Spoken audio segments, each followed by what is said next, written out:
आपके सामने अपराध की सच्ची घटना लेकर आए। आज की घटना राजस्थान के अलवर कोतवाली थाना क्षेत्र की है, जहां पर एक व्यक्ति अपने पत्नी के चरित्र पर शक की वजह से उसके ऊपर केरोसिन डालकर जिंदा जलाकर हत्या कर देता है। हत्या के बाद जो उसने शव के साथ कारनामा किया, उसे सुनकर आपकी रूह कांप जाएगी।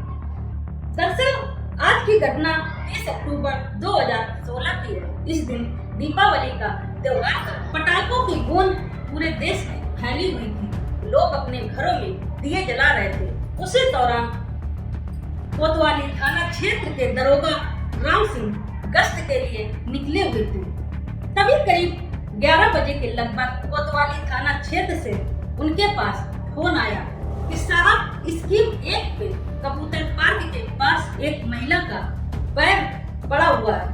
दरोगा राम सिंह तत्काल मौके पर पहुंचते हैं और देखते हैं कि महिला का पैर काफी हद तक जला हुआ है और उसके पैर में बिछियां हैं। जब दरोगा राम सिंह ने केस की जांच पड़ताल शुरू की तो शहर के कई इलाकों पर महिला के शरीर के अंग मिले। पुलिस को शुरुआत में ये केस ब्लाइंड लग रहा था, लेकिन खुलासा और हत्यारे तक पहुंचने के लिए लाश की शिनाख्त होना पुलिस के लिए बहुत जरूरी थी कि आखिरकार ये लाश किसकी है और ये महिला कहाँ की रहने वाली है। तभी पुलिस आसपास के थाना और अलवर शहर में लापता और गुमशुदा महिलाओं की जानकारी जुटाई, लेकिन रजिस्टर पर ऐसा कोई केस दर्ज नहीं था।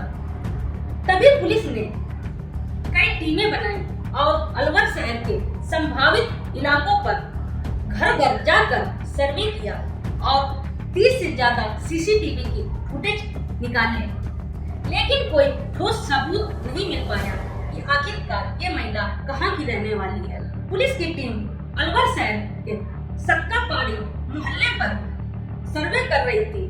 तभी वहां के रहने वाले एक व्यक्ति योगेश और चूचू के ऊपर पुलिस को शक हुआ। पुलिस ने जब उसके घर में जाकर देखा कि योगेश अपनी बेटी के साथ घर में अकेला था, तब पुलिस ने उसकी पत्नी के बारे में पूछा तो उसने बताया कि उसकी पत्नी लोगों के घरों में कामकाज करने जाती है। लेकिन योगेश की बातों पर पुलिस को शक हुआ। इतना पूछने के बाद पुलिस वहां से आ जाती है। दोबारा फिर पुलिस 2 घंटे बाद योगेश से पूछताछ के लिए उसके घर में जाती है तो देखती है कि योगेश के घर में ताला लगा हुआ है। तभी पुलिस का शक यकीन में बदल जाता है कि इस महिला का संबंध योगेश से जरूर है, कहीं ये योगेश की पत्नी तो नहीं है। तभी पुलिस योगेश को पकड़ने में लग जाती है, क्योंकि योगेश अपनी बच्ची के साथ कहीं गायब था। तभी पुलिस योगेश के कई संभावित ठिकानों पर दबिश डाली, लेकिन योगेश पुलिस के यहाँ नहीं लगा। तभी पुलिस को जानकारी हुई कि योगेश हरियाणा के हरिनगर में रहने वाली भांजी के घर में है। तभी पुलिस वहाँ पर दबिश डालती है और उसे भांजी के घर से पकड़ लेती है और उसके साथ में उसकी बच्ची भी थी। पुलिस पकड़कर योगेश को थाने ले आती है और दरोगा राम सिंह बताते हैं कि पूछताछ के दौरान योगेश ने बताया कि उसकी शादी के 5 साल बीत चुके हैं। योगेश की पत्नी खूबसूरत थी और वो लोगों के घरों में झाड़ू पोछा का काम करने जाती थी।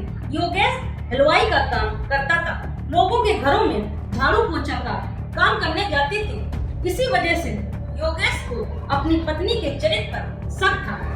इसी शक के आधार पर योगेश ने उसके साथ कई बार लड़ाई झगड़ा और मारपीट की, लेकिन ये मामला दिन प्रतिदिन बढ़ता गया। शक की वजह से योगेश अपनी पत्नी के साथ लड़ाई झगड़ा करता था और पुलिस ने बताया कि 24 अक्टूबर की रात योगेश और उसकी पत्नी के बीच मकान को बेचने को लेकर इसी बात पर उन दोनों के बीच में लड़ाई झगड़ा हुई। लड़ाई झगड़ा ज्यादा बढ़ने की वजह से योगेश आवेश में आकर योगेश अपनी पत्नी के ऊपर केरोसिन डालकर आग लगा देता है और जिंदा जलाकर मार देता है।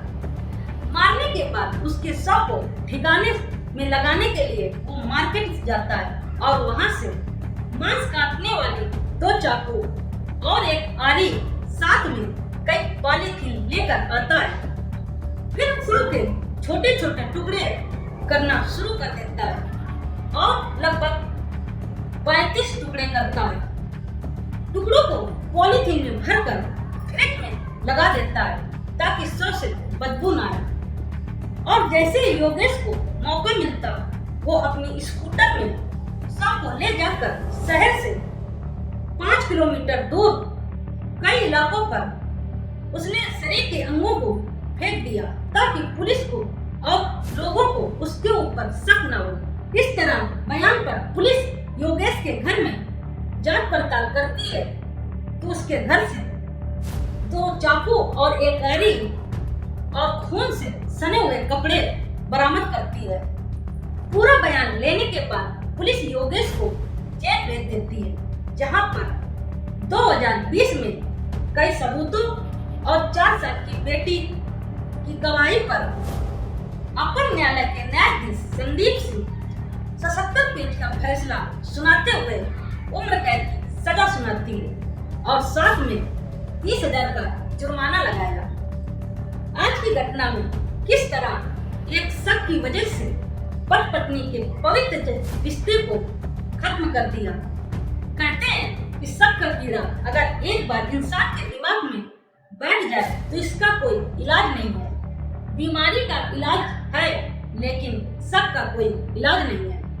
किस तरह एक व्यक्ति ने शक की वजह से 4 साल की मासूम बेटी से उसकी मां का प्यार छीन लिया। आज की घटना में इतना ही था। कल फिर मैं आपके सामने अपराध की एक नई सच्ची घटना लेकर हाजिर हूँ। जब तक आप हमारे साथ बने रहिए सच्ची गुना चैनल में। धन्यवाद।